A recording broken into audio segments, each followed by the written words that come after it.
As you can see, everything's kind of the desk is clearer than it was. I can eat at it now. But, it's a bit of a mess still. As it goes. But, I don't want to leave my bed today.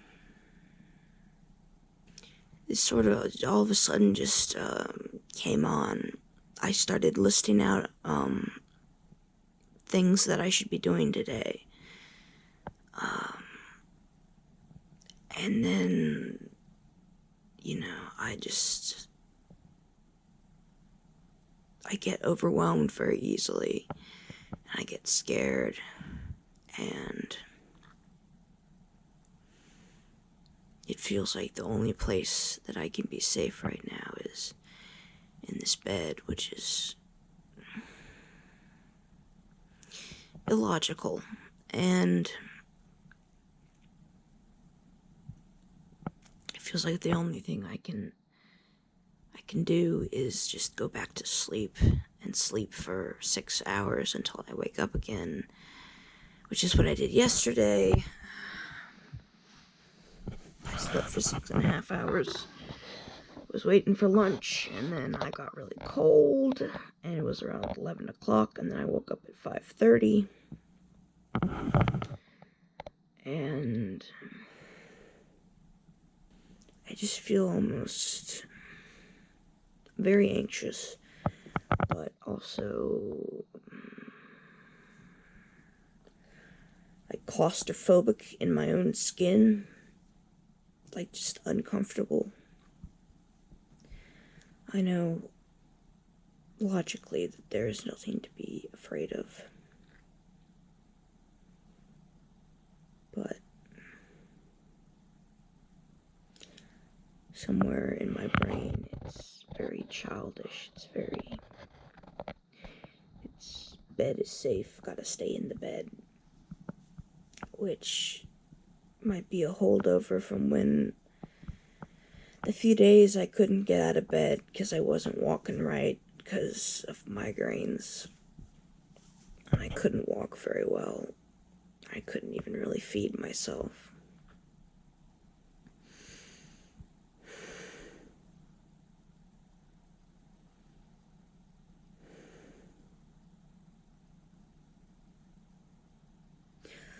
I need to water my aloes. They're slowly dying, and that's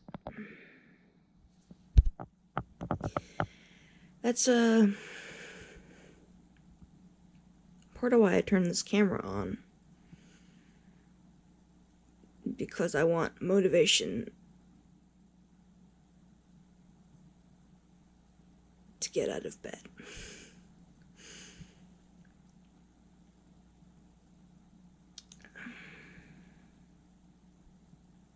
Okay.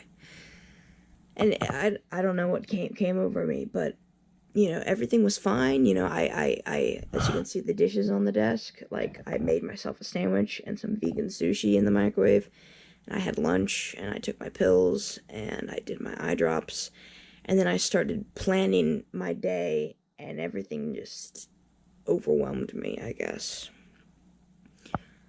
And I guess I get scared and I want to sleep to avoid things. But okay, we're gonna do this small baby steps. We're gonna sit up. We're gonna close all the planners and shit.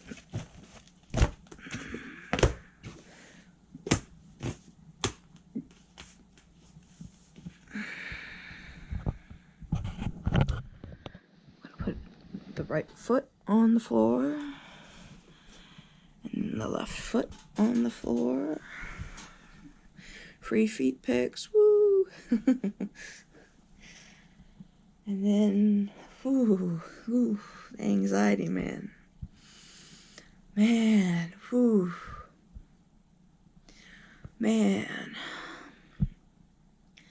Alright, we're gonna move to the chair. gonna do it in 10, 9, 8, 7, 6, 5, 4. Whew.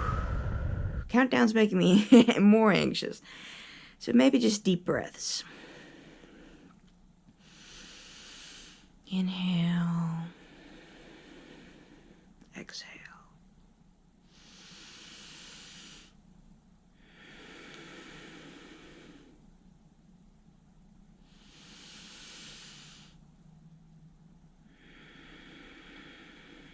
And we're gonna stand up. Okay. We're standing up.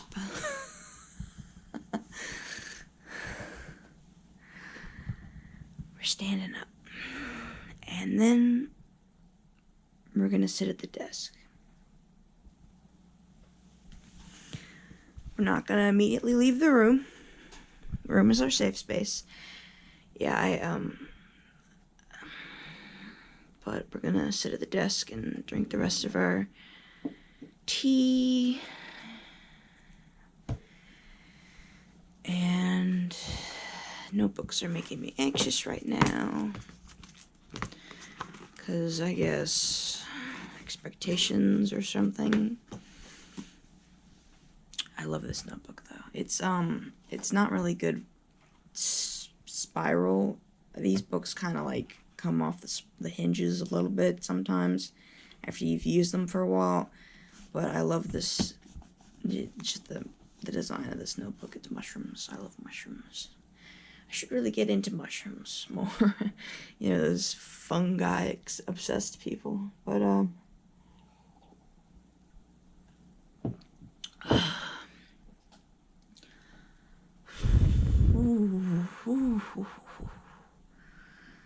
okay, what can we do to make the anxiety less?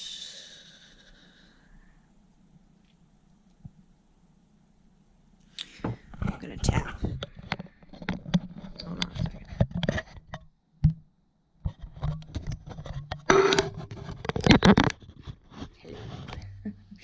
So this is a emotional freedom technique, EFT, which is stupid, but usually I used it for like a couple days and then I stopped using it because I just sort of forgot about it. But I think I know how it goes. It's you tap at certain pressure points.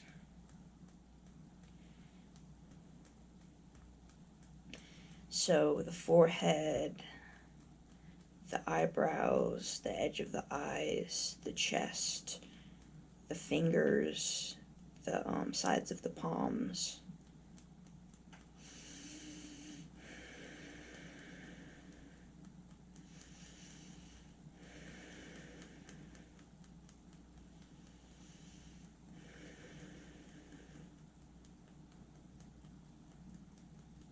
As you can see, I cut my hair, which, yeah, I'm not even going to talk about that because that'll just make me anxious more.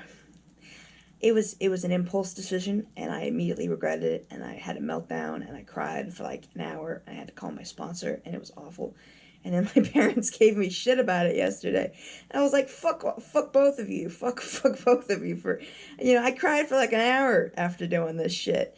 And you know what? It's not even that bad of a haircut. I did a decent job. The back is straight. But I should not talk about that because it's rankling my hackles. So just tap. Just tap. So after the forehead, you move on to the sides of the eyebrows.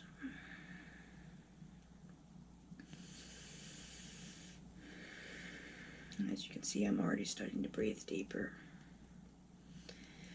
Starting to become more calm, kind of working out that nervous energy.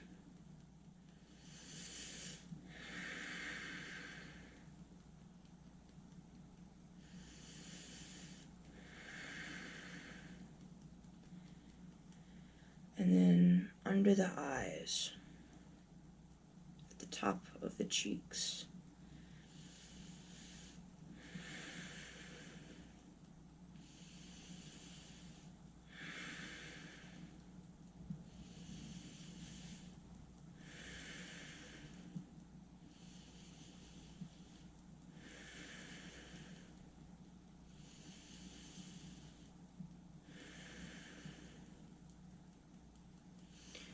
And the chin. Wow, I feel so much better. I think it's something to do with maybe it's definitely it's pressure points, but I think it has something to do with like regulating my nervous system. And it's very nice. It's very nice. Let me tap the chest. Where's the pressure point? Right around here. Tap the chest. And breathe deeply.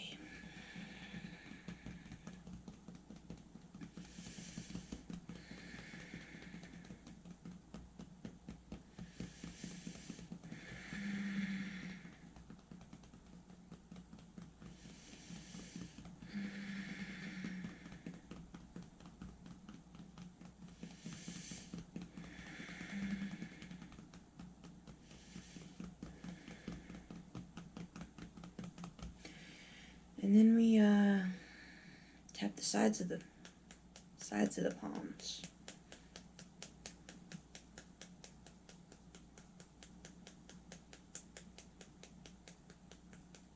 There's the pressure point. Ooh. This makes me think I'd be really a good candidate for like acupuncture. Because this is just great. I feel so more relaxed. Yeah, I can't even, it's hard to even remember what the feelings I was feeling that made me want to stay in bed, you know? Because like, it's like my nervous system's been rebooted. And I don't think this works probably for everybody, but it really works for me when I remember that I have this tool in my toolbox. But this is one of those coping skills. It's one of those things where I wouldn't use it for everyday sort of things.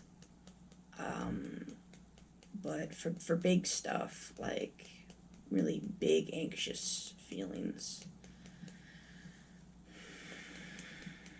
it's one of those sort of miniature crisis, not a full-blown crisis, but a miniature crisis techniques that you don't need anything to do it. You know, a lot of the coping skills I read online when I was Googling coping skills a while ago,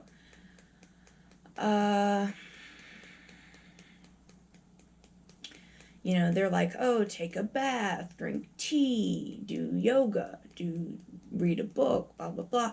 They all have to do with like something external to your body. Like you need something to perform this. You need to have something specific to perform these coping skills.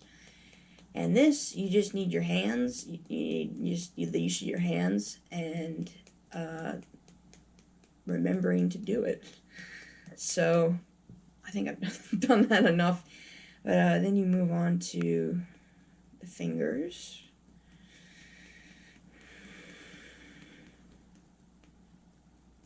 And you just sort of smack each little finger pad.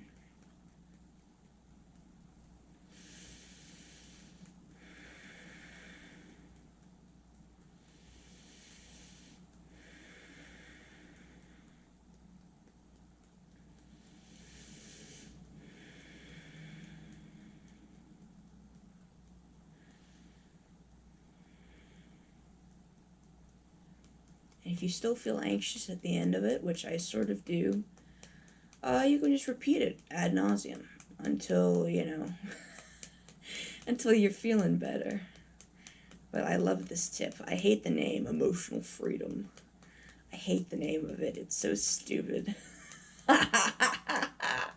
It's so fucking stupid.